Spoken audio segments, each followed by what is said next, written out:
What if I told you Jesus came to abolish religion? What if I told you voting Republican really wasn't his mission? What if I told you Republican doesn't automatically mean Christian, and just because you call some people blind doesn't automatically give you vision? I mean, if religion is so great, why has it started so many wars? Why does it build huge churches but fails to feed the poor? Tell single moms God doesn't love them if they've ever had a divorce, but in the Old Testament, God actually calls religious people whores. Religion might preach grace, but another thing they practice, tend to ridicule God's people.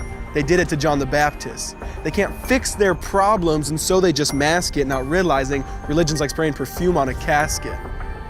See, the problem with religion is it never gets to the core. It's just behavior modification, like a long list of chores.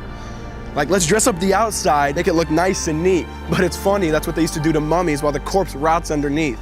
Now, I ain't judging, I'm just saying, quit putting on a fake look. Because there's a problem if people only know that you're a Christian by your Facebook. I mean, in every other aspect of life, you know that logic's unworthy. It's like saying you play for the Lakers just because you bought a jersey. See, this was me too, but no one seemed to be on to me. Acting like a church kid while addicted to pornography. See, on Sunday I'd go to church, but Saturday getting faded, acting if I was simply created to just have sex and get wasted. See, I spent my whole life building this facade of neatness, but now that I know Jesus, I boast in my weakness. Because if grace is water, then the church should be an ocean. It's not a museum for good people, it's a hospital for the broken. Which means I don't have to hide my failure, I don't have to hide my sin. Because it doesn't depend on me, it depends on Him. See, because when I was God's enemy, and certainly not a fan, He looked down and said, I want that man.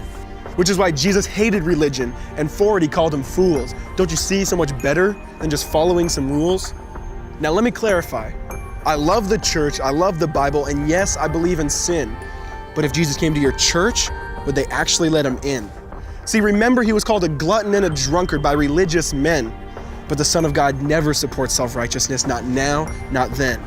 Now back to the point, one thing is vital to mention.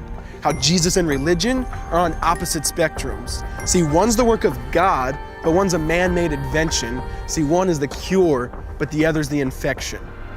See, because religion says do, Jesus says done. Religion says slave, Jesus says son. Religion puts you in bondage, while Jesus sets you free. Religion makes you blind, but Jesus makes you see. And that's why religion and Jesus are two different clans.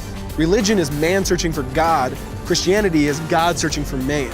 Which is why salvation is freely mine, and forgiveness is my own. Not based on my merits, but Jesus' obedience alone. Because He took the crown of thorns and the blood dripped down His face. He took what we all deserved.